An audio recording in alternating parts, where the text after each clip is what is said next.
Hello and welcome to the Squeaky Bum Time Podcast. I am Laurent Cortines.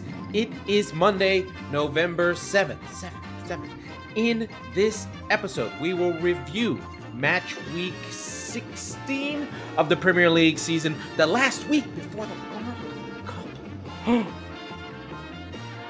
And we will review the Champions League draw and breaking news. Discuss the potential sale of Liverpool Football Club. Wow. Okay, first, let us go to the scores and let me get my banners up because, look, I don't even have all my stuff up. Here I am. Cortines, Spiky Bump Time. This is for all the kids on the video. First, let us go to the Premier League scores. I'm doing this a little bit less planned and more a little loose just to see how things are going.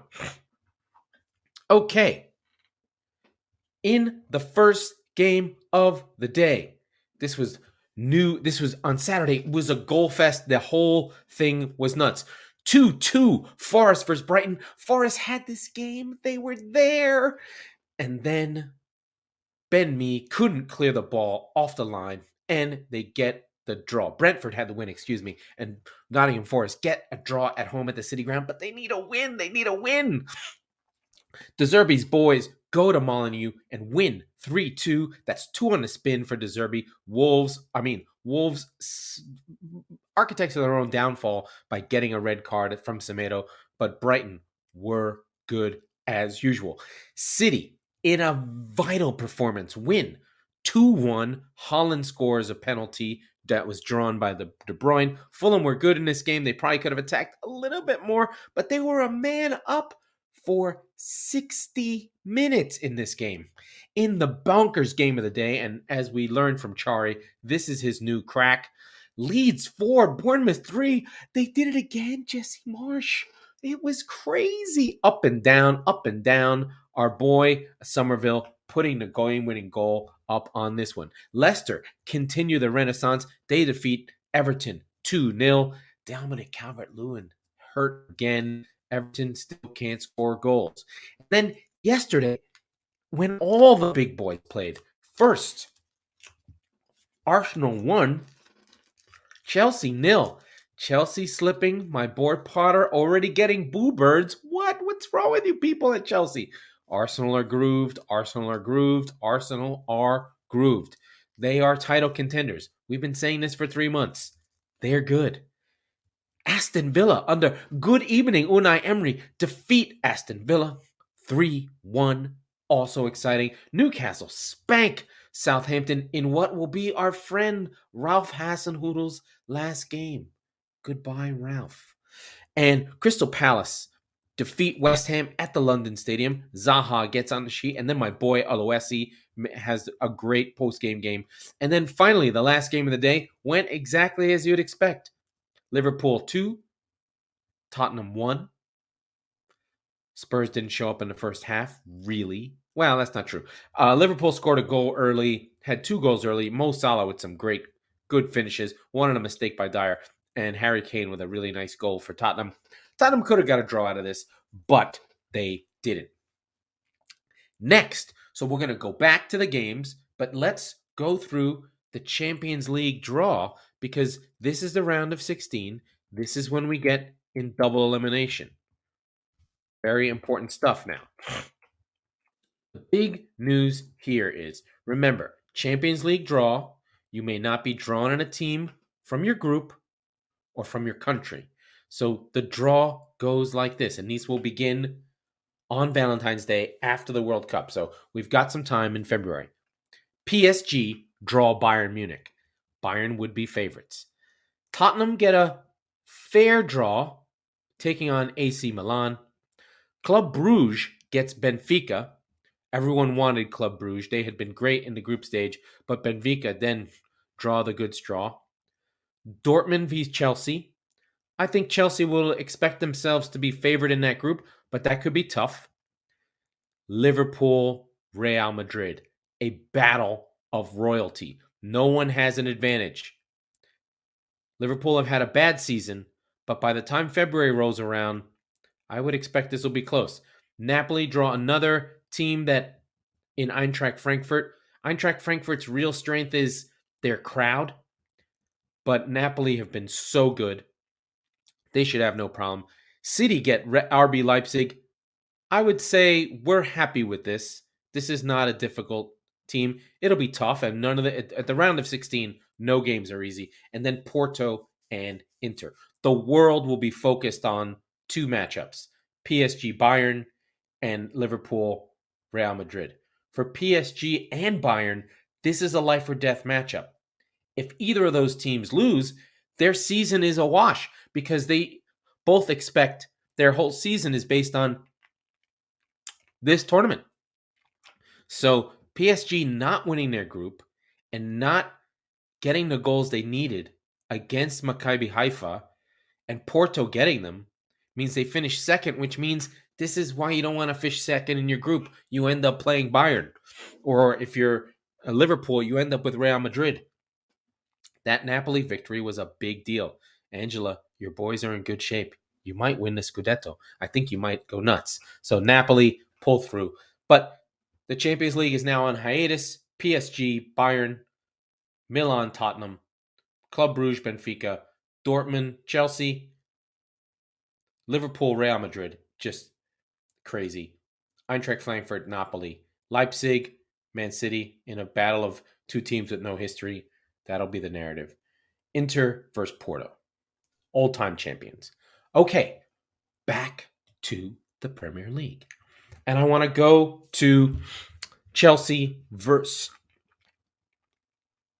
Arsenal. Okay. First, Arsenal. We need to stop with the idea that this team can't win the league. There is a constant narrative around young teams. This happens in every sport. This happens with experience. This is always the fact. The fact is you can't win with kids, as Alan Hansen said in 1992 when Beckham, Gary Neville, Nicky Butt, Giggs, and Scholes were regulars for Man United, and they just said you can't win the league with kids, and it was a mistake because you can win the league with kids, not just kids. Arsenal are kids, but a lot of their 25-year-olds are in year 7. So they are I just looked it up, they are the 5th youngest team in all of Europe. So their average age is 25 years old. I've been talking about this for 2 years. They were a whole full year old younger last year, and they're still getting better. But week in, week out, you can get a consistent performance of what Arsenal are going to do, who's going to be there, who their primary players are going to be. They're going to be solid defensively with Gabriel and Saliba. The fullbacks are strong. They've unleashed Xhaka to avoid some of his fighting. And this was a dominant 1-0 performance, as dominant as you could find.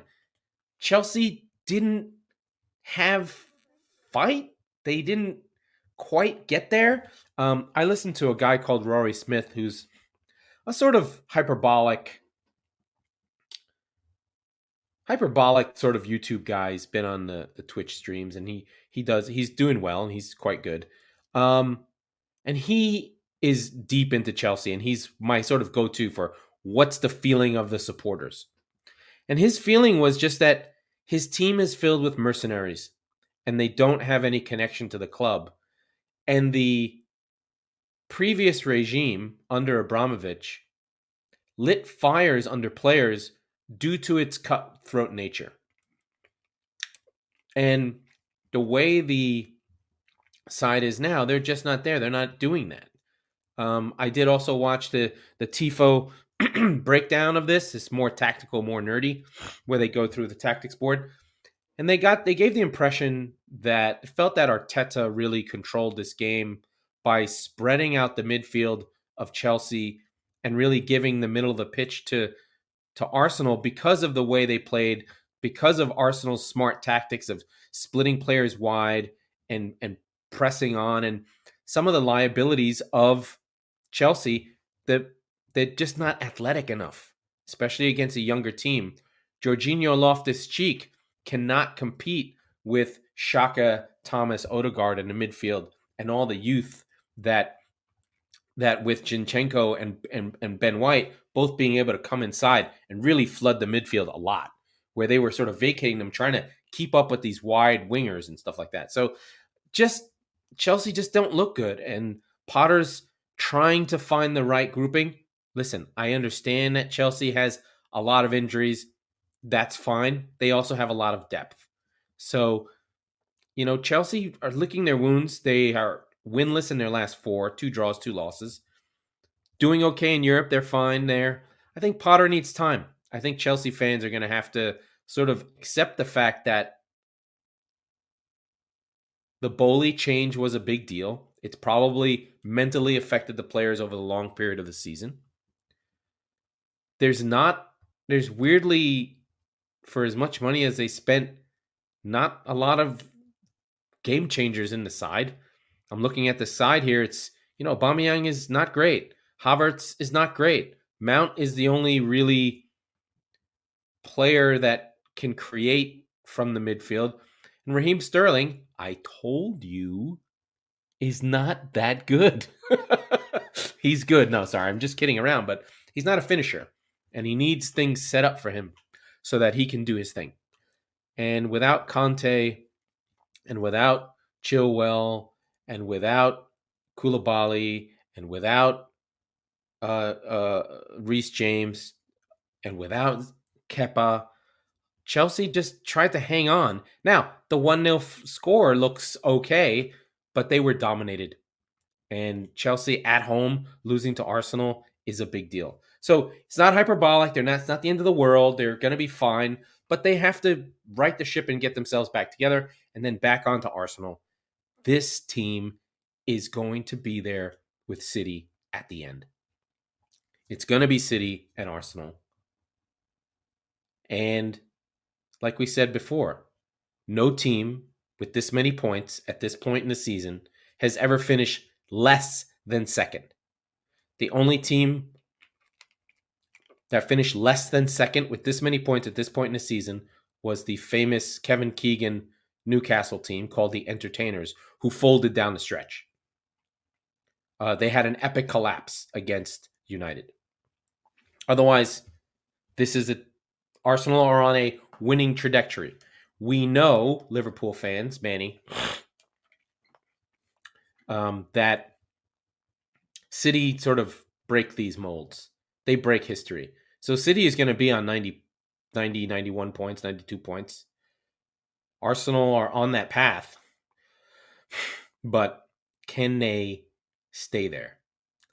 That is a difficult task. We don't know yet. It's all unknown. But they could do it. No reason they can't. So Arsenal, yowza. Really, really good right now. Really, really good right now. Let's head to City. I know this game is not sexy from a, it's City versus Fulham. Why is this game important? For City fans, this was weirdly a super duper important game. It became one after Cancelo was sent off on 26. City already had a 1-goal lead. Alvarez had scored. He was playing for Holland. Holland's foot was hurt. Gundogan, really nice through ball right through the defense. And let me tell you, Julian Alvarez is the real deal. If it wasn't for fucking Erling Haaland, we would, it might be Alvarez who's on 12 goals by now. He's really, really good. And I recommend getting a hold of him. So here we go. Cancelo is in the team. Grealish is in the team. Things aren't disjointed. City aren't creating as much. They're still in control. They're still City, but this was a match where there was a lot of high emotion, and the City players took the challenge. So down a man, the midfield three of Gunn, Bernardo, and De Bruyne refused, and Rodri. Sorry, I think De Bruyne's probably listed as higher up. Rodri, De Bruyne, Gundogan. They refused to let this team lose. They refused to let City play in a different way. They played as though they had 11 because City's midfielders dropped into defense when they needed to defend, moved up to fill spaces. They were everywhere. De Bruyne, Silva, Gundogan, Rodri. Rodri dropped into central defense when he needed to. It was a performance of champions, and the team took that on. I think there was a sense that this game could be won. Fulham took 2 shots on target. One of them was their goal. Really not much going on. No Mitrovic for them. But another thing about this game was the crowd at the Etihad. I am aware, and I've lauded and damaged and hurt and get hurt by my own team, that it's not Anfield, that it's not St. James's Park. It's the Etihad. It's a leftover stadium from a Commonwealth game from the year 2000. So it's sort of like the London Stadium. It's got the same feel. And it can be flat.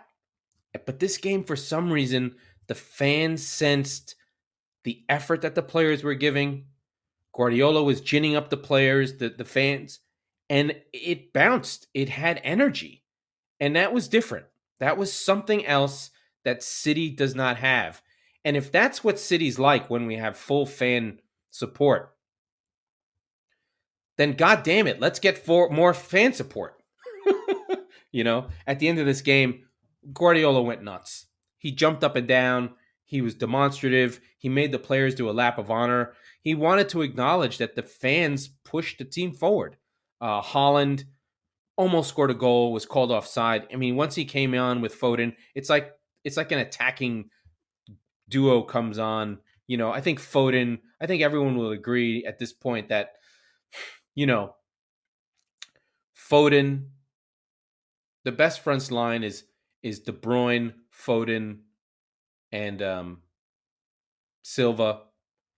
The team just functions better when it's got Gundogan and Rodri with De Bruyne and Silva, and then Foden and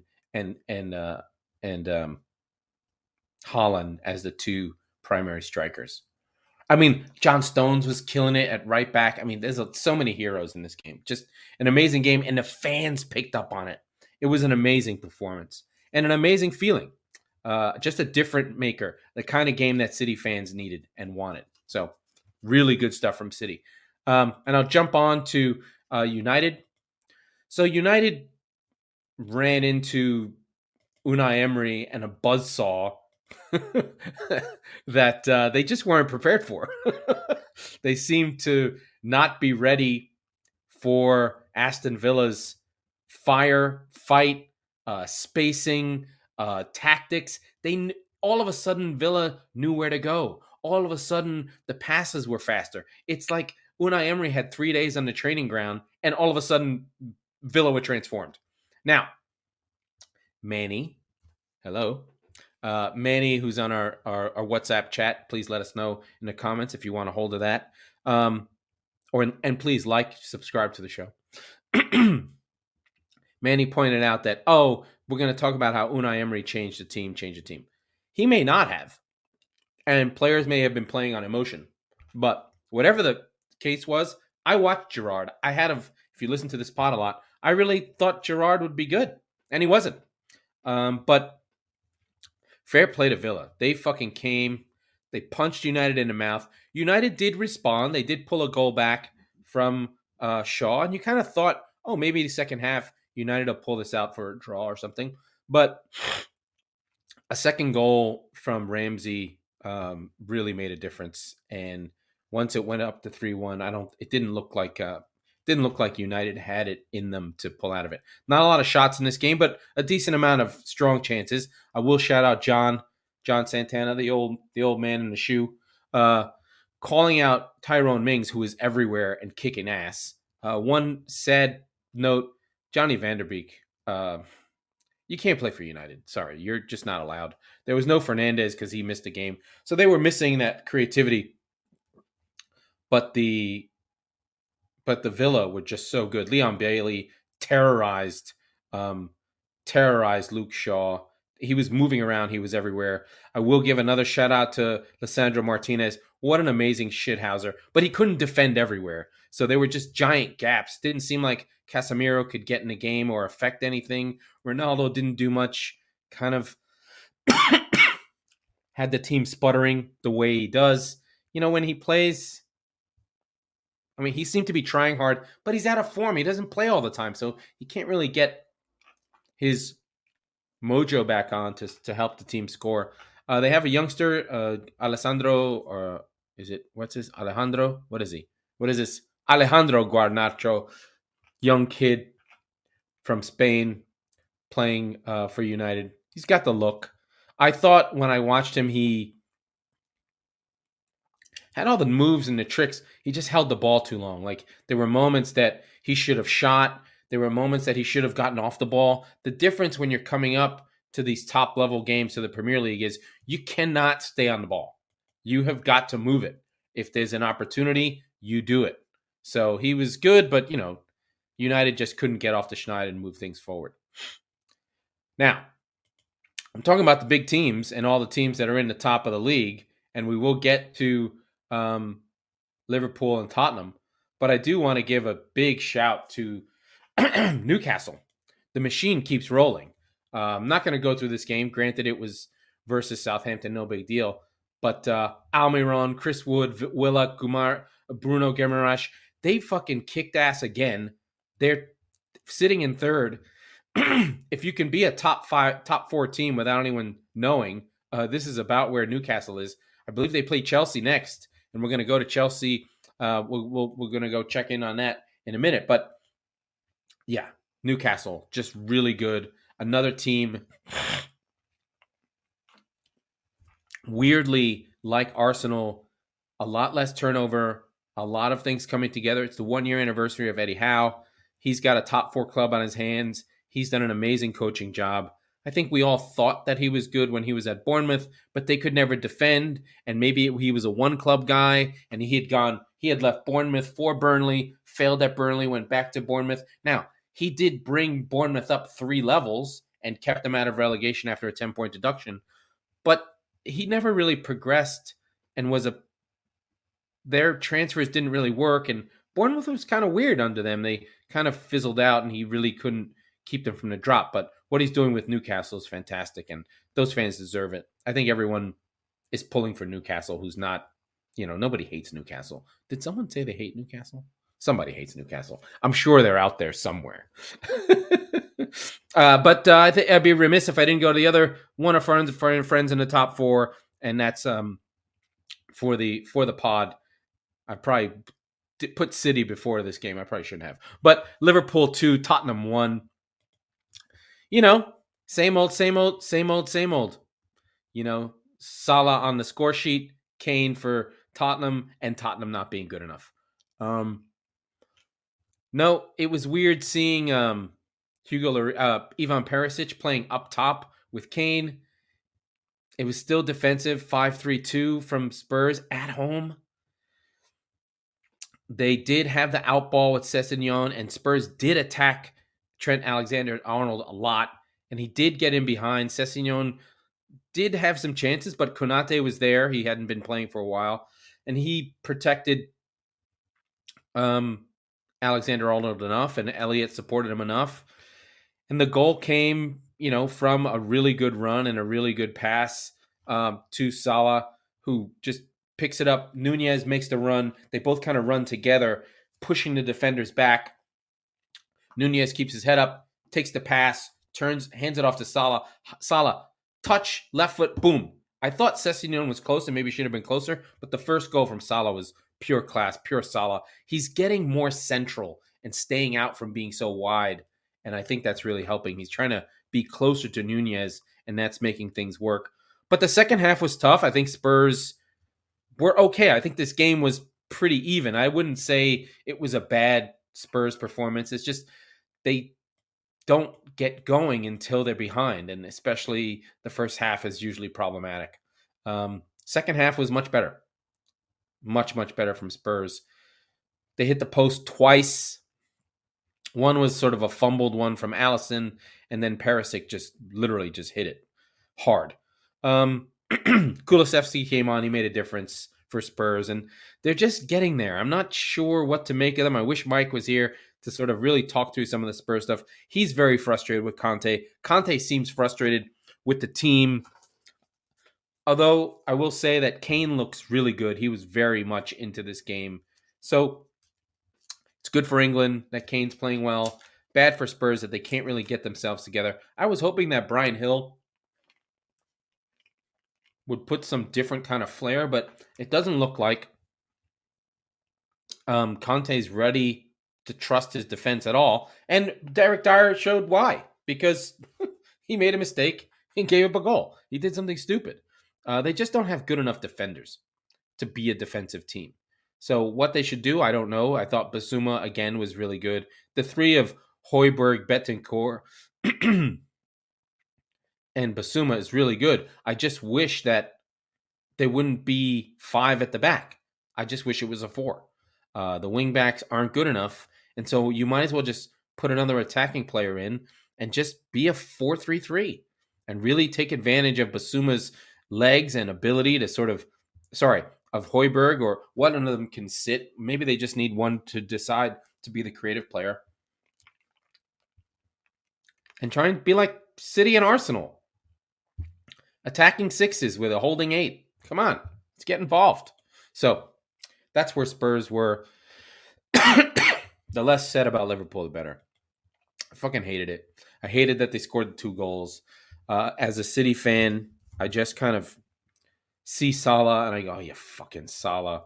And then I kind of, once they scored the second goal, I was like, Spurs aren't going to goddamn come out from this fucking game. So it was frustrating. But what can you do?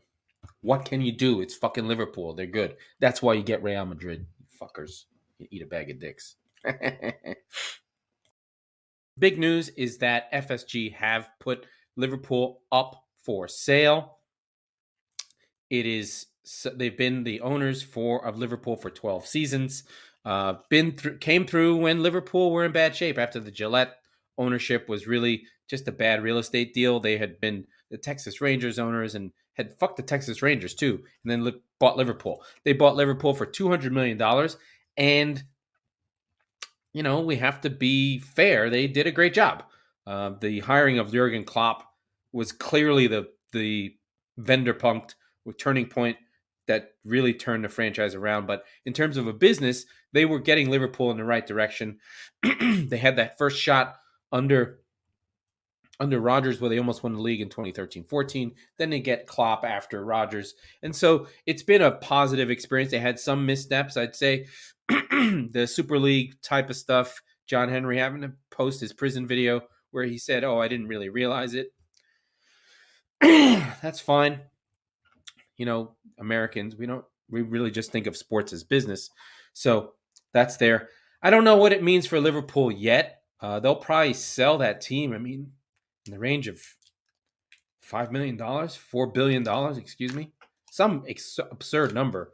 But this Champions League now becomes a bigger issue for Liverpool. They've really got to make it because those costs and all that money and all those things. And I don't get the sense that FSG will sort of cheap out. They really haven't bought anybody anyway. So maybe there's not much to cheap out, but it's change, and change is scary, and good ownership is really hard to come by. And, being a City fan and knowing what we had before, or you can ask Newcastle fans, it's not all it's cracked up to be. When you have a good owner who cares, it means everything. And so, losing FSG, it might probably take a year before the sale comes off, honestly. But it's a big deal. And then we have to wonder about the relationships between Klopp and the board. There's some really tight relationships that Klopp has with FSG. So we'll see how that goes. But bouncing around a little bit more, I didn't get to watch many of the games. because there was a bit of a glut of games all at once. But the Leeds game was just to give some talk about this. You know, Leeds went up a goal, then they got pulled back by Marcus Tavernier. They were down 3-1 all in the first half. Solanke with another goal. He's been turning into a really good player. Then Sam Greenwood comes off the bench, rips in a screamer. Then super Leeds captain Liam Cooper on a header on 68. And then on the break, so Bournemouth have a free kick in midfield. They play it into the box. It bounces around. Then the new boys for Leeds just take off. Somerville and Wilfred Gnotto. What an amazing break. Somerville gets played in by Gnotto. And this pass by Gnotto is the run and the pass by Gnotto is just fantastic. Such a little powerhouse, tiny little guy. He rides a couple challenges, then lays it off, just somehow finds the chill and the calm to just lay it right into Crescencio Somerville's path, and he finishes it over Travers. One thing to note for Bournemouth, they need their keeper back. Remember last year we talked about Raya being out for Brentford, and that coincided with their dip. You need good goalkeepers. And when you have a bad one, it really makes a difference. So Travers is just not good. He was the goalkeeper who gave up the 9 to Liverpool, and Neto, who had been there, was one of the best at saving goals in the league.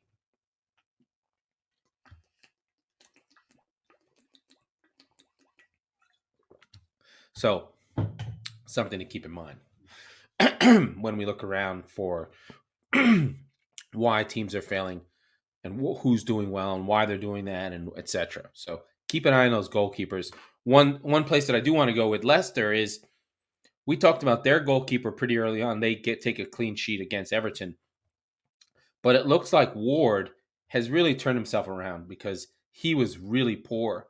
Danny Ward, their keeper, and he was part of the reason that they were shipping goals. And he's somehow with being for Wales and playing goalkeeper for them. He's a Rexford. He's from Wrexham, so that kind of gives him a little bit of juice. He does play for Wales and has done, but he's now picked himself up, and he's sort of getting clean sheets. I think he's gotten 4 of the last 5 games for Leicester have been clean sheets. So your goalkeepers get into form and out of form as well. So Danny Ward, good for him. Just want to give him a shout out for Leicester, how he's turned that team's defense along with Face around. Madison, incredible. Tielemans, another wonder goal. Just some performers of the week. Want to call out a few players. Somerville for the goal at Leeds, incredible stuff. Miguel Almiron, another goal for Newcastle. I think his 7th in 6 games. Another player I want to call out, Cairo Matomo for Brighton. He's been incredible. He's a difference maker. Young Japanese player. We'll see him at the World Cup. Someone to keep an eye on. Really good winger. Scored a headed goal. And then in the Palace West Ham game that I haven't covered yet, my guy Michael Olise in the 94th minute kept on trying to cut in on his left foot and smooth it home, taking a few shots like that before. They kept on going wide, but he finally got one in the end. And if you can do something, please go see Michael Oluse's post-game interview. It's something. He gives 4 one-word answers, and it's pretty hilarious. And he has nothing to say. It's pretty funny. I'm still sick. My throat's hurting, and if you haven't noticed, I've been popping my lozenges. So I'm gonna go. That was the Squeaky Bum Time podcast with Laurent Courtine. We are members of Chop Sports Network. You can find us on FanHub as well. We record on Tuesdays and Fridays, so be sure to record the show So be sure to subscribe to the show wherever you get your podcast so you never miss an episode. And if you're on Apple, please rate and review the show. Mike will be back soon, and we have new news coming soon. So that is that. World Cup reviews, previews next week sometime.